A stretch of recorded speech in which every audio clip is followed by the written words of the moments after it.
A huge red flag was the foundation itself. It was built on compacted clay, not solid rock. And the list of problems just kept growing. The concrete was way too thin, full of voids, and leaking. They figured a process called piping was the culprit.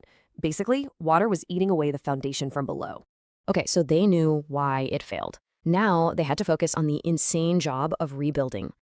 And they had one hard deadline, November 1st. It had to be ready before the winter rains hit. The schedule was incredibly tight. We're talking zero room for any mistakes or delays. None. So with that crazy timeline, they faced a big choice for the upper section.